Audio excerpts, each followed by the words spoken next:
So I grew up thinking that Jesus was legit and knowing that he was the real deal. And there was something about him that I couldn't walk away from.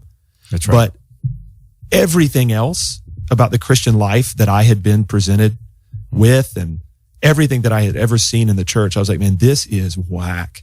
And I was incredibly disenchanted with the church as an institution, and even Christianity as a religion in light of everything that I had seen. So, yeah. I mean, I'll just outline a little bit of what I saw. And like I said, man, we'll go back and forth here. I think for sure, one of the things that stands out for many people is the fact that the church feels and seems to be very superficial, that there is no like real admission of real grievous, heinous, damnable sins. Like all people or are real happy struggles. Right. And we may get there in a minute. Like there's no place for the weak, right? But people seem to be very hesitant to admit the very dark things that go on in everybody's mind and heart, right? Like we know they're there, but you don't ever talk about them. You're happy to admit that you struggle with pride, or whatever, or maybe that you worry a lot, but you're not really happy to talk about things that are much maybe darker and more sinister, that are going on inside of you. And there seems to be, alongside this, John, a lack of an awareness of sin at the same time. Yeah. And so people seem to think that they're doing a lot better than they are. And so there's all this talk about all the things that we need to be doing and the things that we shouldn't be doing. And it's just almost full-blown works righteousness sometimes in terms of the way that it's presented. And you look around and everybody seems happy to listen to that kind of talk. And your conclusion is, well, I guess everybody else is crushing it.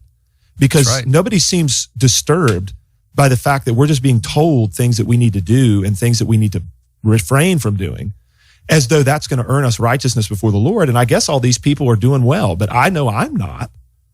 And so then you're sitting there thinking, man, I must be the only like unrighteous hypocrite of this whole bunch. And clearly this place isn't for me, because apparently these people have it all together.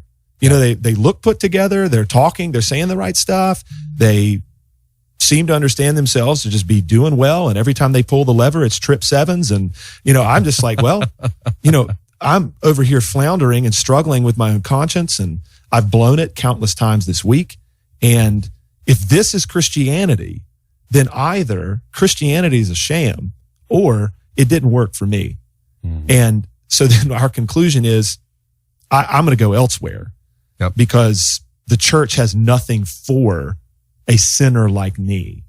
Yeah. It can also become personality driven. So those who have an outgoing, energetic, bubbly personality seem to be the ones that are always the active, good Christians. And those who seem to be quiet, introspective, or even melancholy can be the ones who aren't the good Christians. And it's a divide.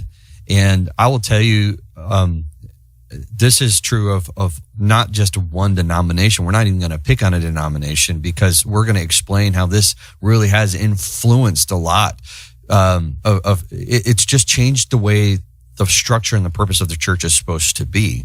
But you walk into a context of a church and the conversations are not on a familiar level, like the way you would talk to your brother or sister or your wife.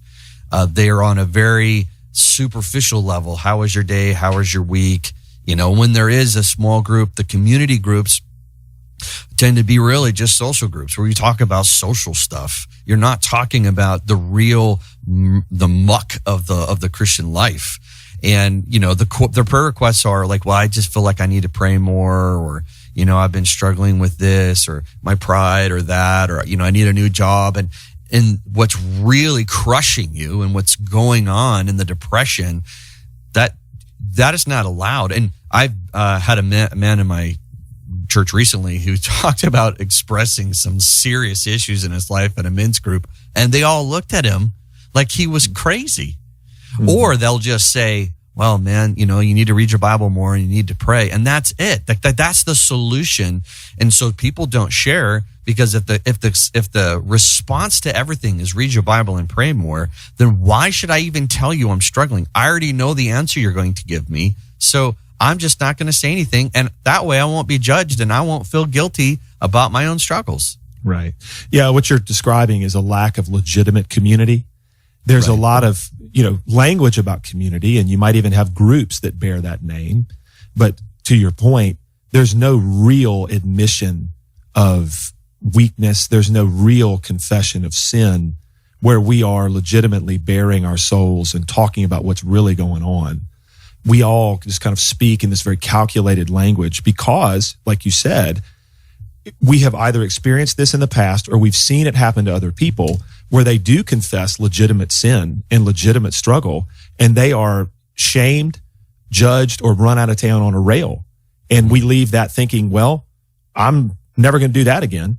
Or, man, I saw what happened to that person. I'm never going to do that. That's because right. It just did not go well. And in addition to that, I think that many of us have been in church contexts where we look around and we listen to what's being said, and just the way the whole thing is presented to us. It's like this whole project is about constant improvement. This whole project is about onward and upward, and we are always getting better. Everything is always exciting. Every Sunday is literally better than the one before. And we look at that and we're like, that's not how my life works. Yeah. We feel like, man, this feels like a lot of hot air and a lot of hype, and a lot of sunshine is being pumped, at me, but this just doesn't feel legitimate. It doesn't feel authentic. And the way that we can end up coming away from that too, aside from it just feeling fake, is because the presentation is one of, we're always getting better, we're always improving, this triumph, in like we are conquerors and we are triumphant. We are the people who are having victory over sin and struggle and weakness and the like, is we conclude that there is no place for the weak in the church. There's no place for the struggler in the church. There's no place, as I said a minute ago, for like the miserable sinner. And so I think for many people, especially the ones who have more tender consciences, for people who have proclivities and bends in their frame where they struggle with melancholy, depression, anxiety, etc. People like that just end up feeling like there is no place for them because they cannot keep up. And the tender conscience in the room looks around and assesses what's going on, and then looks within and assesses his or her own heart and mind and thinks, well, I have never done anything that's legitimate or adequate. I've never loved God with all my heart, soul, mind, and strength. I've never loved my neighbor as myself. I've not done this as I should. I've failed to do that as I should. And so all of this improvement stuff and this constantly getting better stuff and this constantly getting victory, it's like, well, I'm a failure.